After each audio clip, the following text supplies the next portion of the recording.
Halo teman-teman, kita ketemu lagi dan di video yang baru ini kita akan membahas tentang tata nama senyawa kovalen dan nanti kita akan lanjut ke tata nama asam dan basa. Tapi sebelumnya, apa sih perbedaan antara senyawa ion sama senyawa kovalen?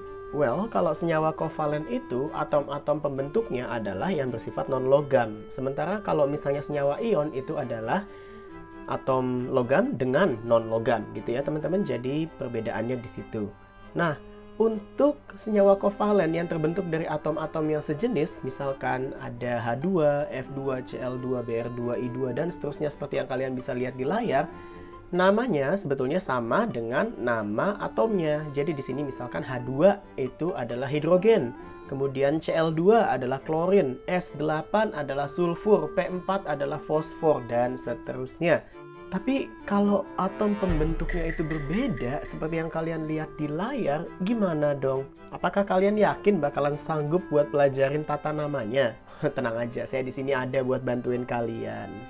Nah, untuk senyawa kovalen teman-teman, kita nggak bisa sembarangan naruh atomnya yang mana yang di depan, yang mana yang di belakang ya. Tapi kita harus ngikutin deret yang ada di sini. Artinya, kalau atomnya berada lebih kiri di deret ini, maka dia akan menjadi atom awal. Nah, gimana cara ngingetnya? Ada satu jembatan keledai yang kamu bisa gunakan, yaitu seperti ini. Besok siang, asisten calon pegawai negeri harus sidang. Istrinya bakar celana orang Filipina. Silakan cari kalau misalnya kalian punya jembatan keledai yang lain yang bisa digunakan buat membantu kalian.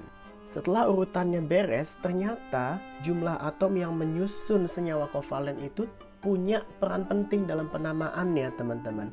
Tergantung jumlah atomnya berapa, namanya akan berbeda. Nah, itu diwakilkan dengan prefiks bilangan dari bahasa Yunani, yaitu mono, ditri, tetra, penta, heksa, hepta, okta, nona, dan deka. Padanan angkanya kalian bisa lihat di sebelah kiri masing-masing nama tersebut. Sebagai contoh, ada senyawa kovalen yang rumusnya itu NO. Bagaimana namanya? Kita lihat dulu nama dari atom pertamanya, yaitu nitrogen. Nah, karena nitrogen ini hanya satu di rumusnya, maka harusnya dikasih prefiks mono.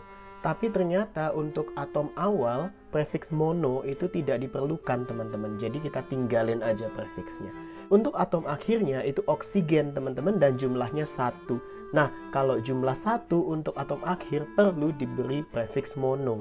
Dan seperti di ikatan ion, kalau atom akhir itu disebut dengan akhiran ida. Jadi, nama senyawa NO adalah nitrogen monoksida.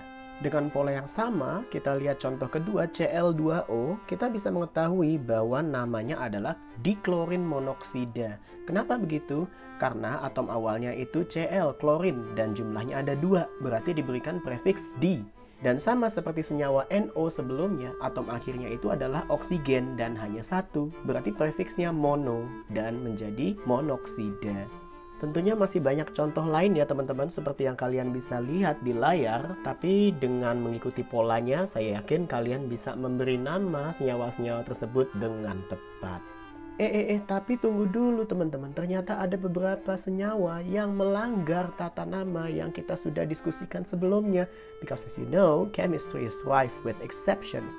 Nah, senyawa-senyawa ini kita sebut sebagai senyawa hidrida, seperti yang kalian bisa lihat di sini. Mereka ini memiliki nama sistematik juga. Misalkan BH3 adalah boron trihidrida. Tapi ternyata mereka ini tidak disebut dengan nama sistematiknya, teman-teman. Melainkan dengan nama umumnya. Jadi mereka sudah memiliki nama umum yang memang diterima oleh komunitas ilmiah internasional. Tapi tenang aja teman-teman, ini tidak perlu kalian hafal semuanya. Untuk level SMA yang paling sering digunakan adalah CH4 yaitu metana dan NH3 yaitu amonia. Yang lainnya kalian bisa tinggal aja dulu. Oke, untuk mengecek pengetahuan kita sejauh ini seperti biasa akan ada latihan. Jadi silakan kalian pause dulu di sini, ikuti instruksinya dan setelah kalian siap menjawab, silakan unpause videonya. Dan ini jawaban yang betul teman-teman ya. Kalau udah sesuai, congratulations. Kalau belum sesuai, silakan dilihat lagi ke belakang apa sih yang kira-kira masih belum pas. Dan berikutnya teman-teman kita akan membahas tentang tata nama asam dan basa. Tapi sebelumnya tentunya kita harus tahu dulu dong apa sih asam, apa sih basa.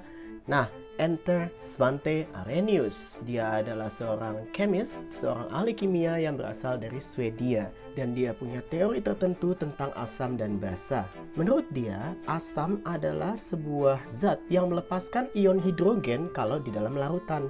Dan basa adalah sebuah zat yang melepas ion hidroksida di dalam larutan. Yang mana sih ion hidrogen dan hidroksida itu? Yang ditunjukin sama tanda panah teman-teman, H+ dan OH-. Singkat kata, kita bisa bilang bahwa asam adalah zat yang memiliki ion H+ atau ion hidrogen, dan basa adalah zat yang memiliki ion OH- atau ion hidroksida.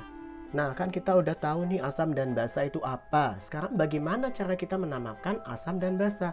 Ini sebenarnya sangat simpel teman-teman. Untuk asam, kita tinggal bilang asam plus nama dari anionnya. Jadi ion H+ itu kita sebut sebagai asam. Contohnya bisa kita lihat di sebelah kiri teman-teman. Kalau untuk basa, kita tinggal sebut nama kationnya disusul dengan kata hidroksida.